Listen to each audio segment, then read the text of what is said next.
दोस्तों दूसरा क्वेश्चन जो है उसमें जो दिया हुआ ये है कि निम्नलिखित में से कौन से सुमेलित हैं। ये सुमेलित कौन से वो पूछ रहे हैं। तो ये जो क्वेश्चन है वो जो नेफ्रॉन है उसके विभिन्न जो भाग हैं जैसे पीसीटी, डीसीटी, हेनले का लूप, उसमें से किन पदार्थों का अवशोषण हो रहा है नहीं हो रहा है उसके ऊपर बेस्ड ये क्वेश्चन है।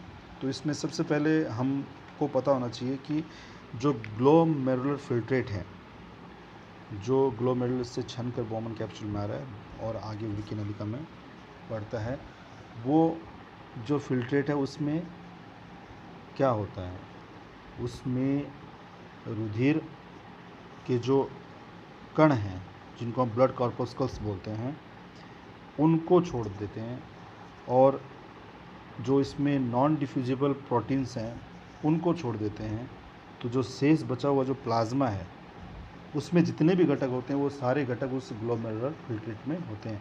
तो हम कहें कि जो ग्लोमेरुलर फिल्ट्रेट है उसमें ब्लड कॉर्पस्कल्स और जो नॉन डिफ्यूजिबल प्रोटीन्स हैं वो नहीं होती और वो एक तरीके से प्लाज्मा ही होता है। इस जो फिल्ट्रेट है इसमें 90% जो भाग है इसका, और 90% भाग है वो जल का होता है, और 10% जो भाग है उसमें अलग अलग प्रकार के सॉल्यूट्स होते हैं, विलय होते हैं। उनमें ग्लूकोज भी शामिल है, एमिनो अम्ल भी शामिल है, अमोनिया, यूरिया, यूरिक अम्ल, ये सारी चीज़ें शामिल हैं। इसके अलावा कई आयन जैसे sodium, chlorine, bicarbonate, calcium, phosphate, potassium ion, तो ये सारे आयन्स भी इसमें मौजूद होते हैं। और हम जानते हैं कि ये जो बाइकार्बोनेट जैसे आयन्स हैं, तो इन आयनों की वजह से जो ब्लड है उसका, हमने पढ़ा है कि ब्लड का जो पीएच होता है वो 7.4 होता है, क्षारीय होता है। तो ब्लड की तरह ही जो प्लाज्मा उसका पीएच भी इतना ही होता है। तो जो ग्लोमेरुलर फिल्ट्रेट है वो लगभग प्लाज्मा जैसा ही है, तो इसका पीएच भी 7.3 से 7.5 के बीच में होता है, हल्का क्षारीय होता है। अब ये हमें इतना पता होना चाहिए जो हमने अभी डिस्कस किया। अब हम बात करते हैं क्वेश्चन की। तो पहला इसमें जो ऑप्शन है वो निकटस्थ कुंडलित नलिका, जिसको हम पीसीटी या प्रॉक्सिमल कॉन्वोल्यूटेड ट्यूबुल भी कहते हैं, इसमें किन किन पदार्थों का पुनर्अवशोषण होता है वो हमें पता होना चाहिए। तो हम जानते हैं, हमने पढ़ा हुआ है कि इसमें ग्लूकोज, लगभग ग्लूकोज का सारा जो जितना ग्लूकोज है वो सारा ही अवशोषित हो जाता है, पुनर्अवशोषित हो जाता है, रक्त में चला जाता है, एमिनो अम्ल हो गए। इसके अलावा आयन है जैसे sodium, chlorine, potassium, calcium, bicarbonate ion, phosphate ion, इनका भी काफ़ी मात्रा में अवशोषण, पुनर्अवशोषण हो जाता है। और ये जो समीपस्थ कुंडलित नलिका जिसे हम कहते हैं, इसमें ग्लोमेरुलर फिल्ट्रेट का 65% पार्ट का रीएब्जॉर्प्शन हो जाता है, पुनर्अवशोषण हो जाता है, और यहाँ पर जो ब्लड है वो आइसोस्मेटिक बना रहता है। अब हम बात करते हैं हेनले के लूप की।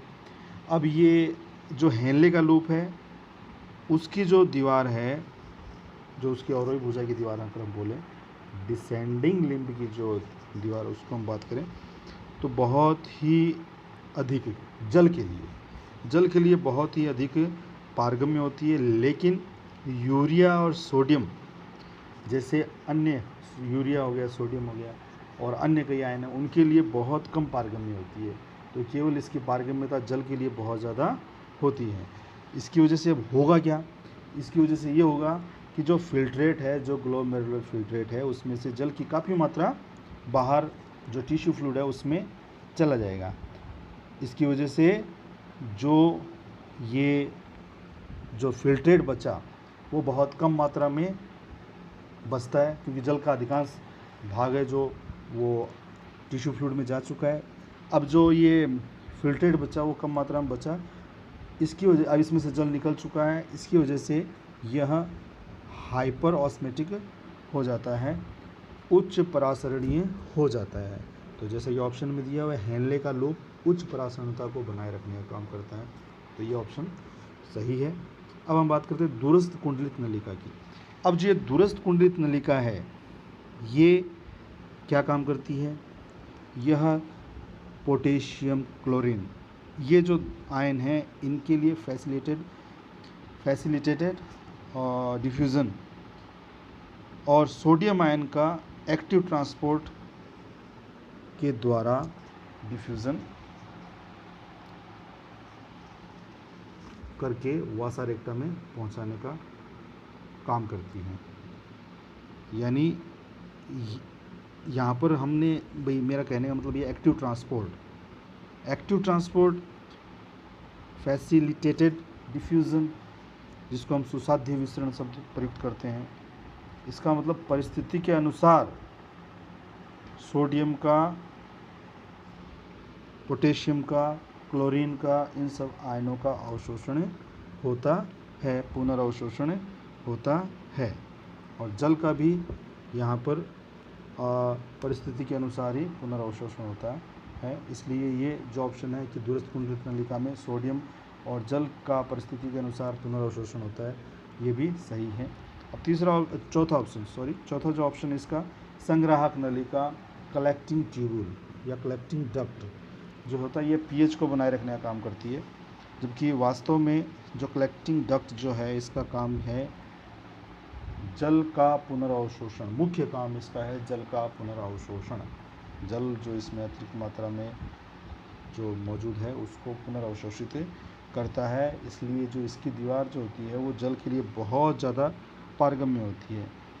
पीएच को बनाए रखने के लिए इसका कोई रोल नहीं होता। क्यों नहीं होता? क्योंकि यहाँ से जो पीएच के लिए उत्तरदायी साल्ट्स, जो लवण है या आयन जो बोलते हैं हम, जो आयन हैं, उनका अवशोषण यहाँ पर नहीं हो रहा। इसलिए पीएच को बनाए रखने के लिए ये उत्तरदायी नहीं होते। पीएच के लिए रेस्पॉन्सिबल वो पार्ट होगा जहाँ पर बाइकार्बोनेट जैसे जो आयन है उनका पुनर्अवशोषण हो रहा है।